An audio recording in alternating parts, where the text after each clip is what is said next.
Chapter 16, World War I. Woodrow Wilson is the president. He becomes president in 1913. His ideas are called the New Freedom Platform. He's against monopolies. He's for women's voting. And he's against anti-lynching laws, which means that he was most likely not for African American rights, which is not good. He focused on anti-tariffs, regulating banks, and of course the monopolies. During his time in office, he has to deal with Mexico and World War I. President Wilson believed in a moral diplomacy and tried to encourage democracy and voting and freedom in Latin America. We already went over this in Chapter 14, but in 1914, some American Navy sailors were visiting the city of Tampico, Mexico, and were arrested for entering a restricted area. We wind up in a fight with Mexico because they will not apologize for detaining our soldiers. And we try to overthrow Huerta, the leader of Mexico, but we are unsuccessful. And when World War I starts, we have to move on. Militarism is the idea that countries will build up armed forces and they will intimidate and threaten other nations. So many countries build what's called alliances or pacts or friendship groups. So there were different alliance groups. There was the Triple Alliance of Germany, Austria-Hungary, and Italy. There was the Franco-Russian Alliance with France, Russia, and Serbia. There was the Triple Entente, which would round up being France, Britain, Russia, and then the US, and eventually Italy. So when you develop these alliances, you vow that you will support each other. Here is a graphic of what I just said. Here is a map of what I just said.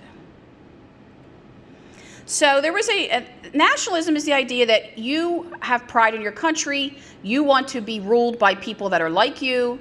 In the Balkan area, which is near Greece and Italy, people wanted their freedom.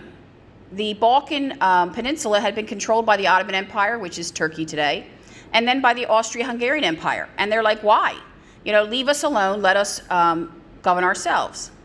In June of 1914, the Austria-Hungarian Archduke, Franz Ferdinand, goes to visit one of the cities in the Balkan area, Sarajevo, and these people don't want to see him because they don't really like him and they don't like what he stands for.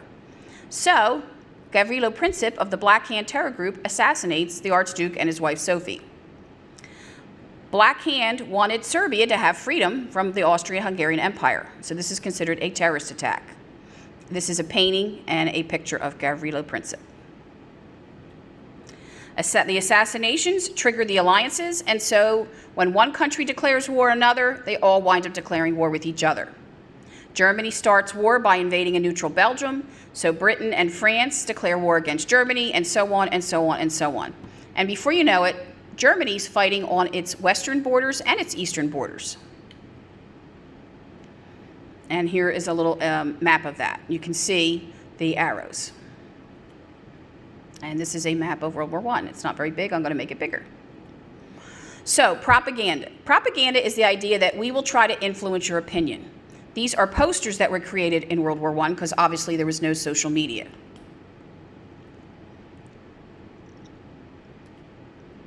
And here are some questions and where to put your answers. America enters the war because, number one, British ports were inspecting cargo to stop Germany from getting war supplies. And two, the German U-boats, which today we call submarines, were sinking American cargo ships that were going to Britain. One of the most famous was the Lusitania, killing 128 Americans. And then a French ship, the Sussex, also injured several Americans.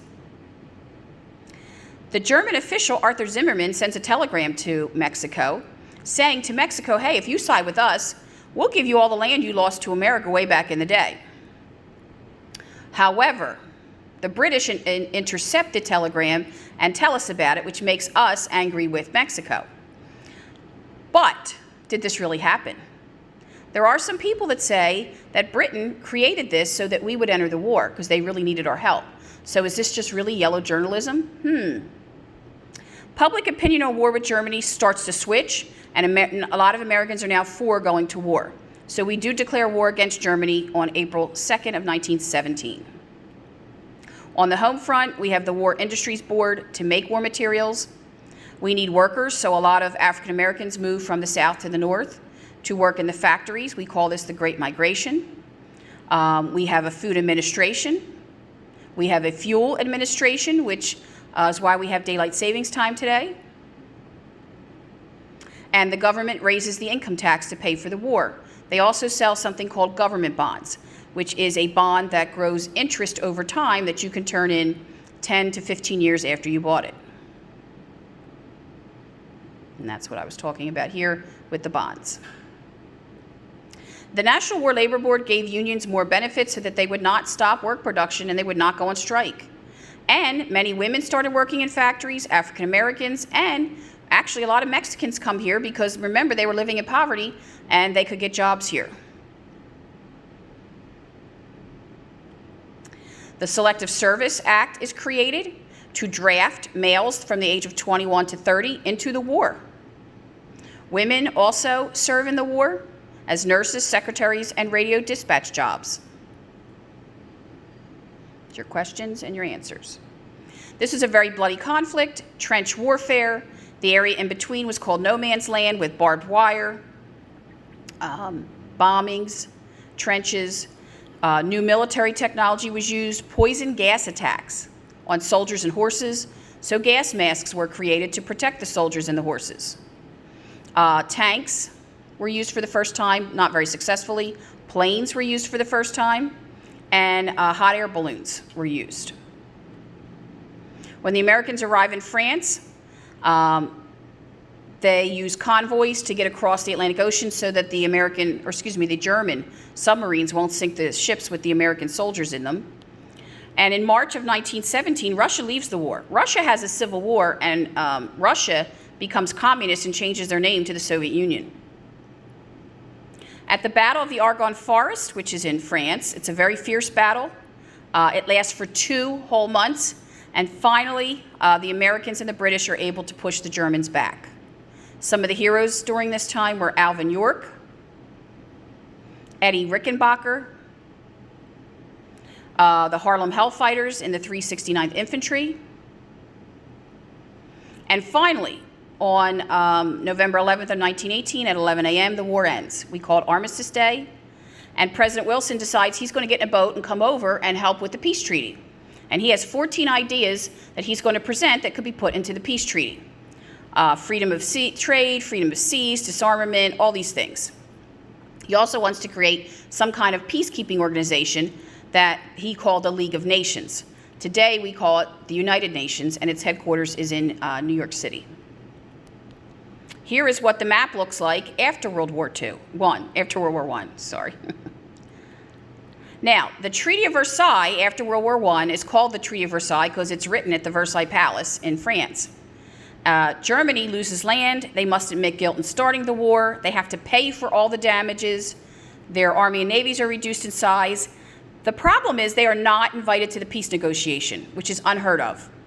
Germany is forced to sign without being consulted, and the League of Nations is created, but unfortunately it never is successful. It's not until after World War II, when we create the United Nations, that we finally come up with a peacekeeping organization. All Quiet on the Western Front is a famous book written about World War I. It's a German soldier wrote it about his experiences. This painting is a famous painting. It's called Gassed. When the soldiers were gassed, sometimes it affected their eyesight if they didn't get their gas masks on in time. So here it's hard to see, but they have bandages around their eyes. So the war's impact causes high inflation here in America. There are many strikes. The cost of living goes up. And there are race riots in Texas, D.C., and Chicago. So you can see that, America still has a lot of problems that we have to work out. And even today, of course, we still have some of these same problems. And then here are your questions and your answers.